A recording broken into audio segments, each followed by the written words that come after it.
Craftsman GT5000, we're back on this again. Sometimes these teeth get worn, so we're going to put this one on because the one that's on here has some worn teeth, which makes it skip when you're trying to steer.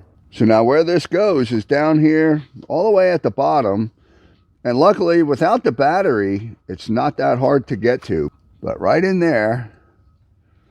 Now here's what I'm going to use. I'm going to use this extension. It's like a 12-inch extension, and that's an impact universal. And the nice part about that is these do not bind up like a regular universal does. We're going to get right on top of that bolt there. Now we're on there.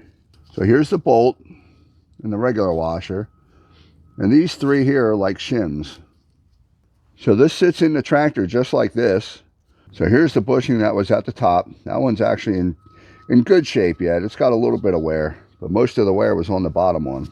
All right, so now we have two good bushings. I'm going to put these in here real quick so I don't forget about them. The top one goes down from the top, and the bottom one goes up from the bottom. Now we're going to put the steering arm on because it's just a lot easier to do it right there. So here we can see how there's some wear on these teeth. See, that one's actually broken off. That one's starting to break off right there. So now I'm going to have to hold that up under there while I put the bolt and the washers down from the top. So that might be a little bit of a challenge. Now I can come kind of back up here, figure out where this is in here, set the washers on it, because they're what's going to help hold it all the way up against. Get this guy started in here, maybe. The trick is to do it without dropping anything.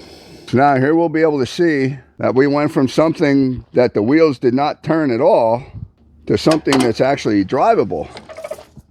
So we turn it to the right,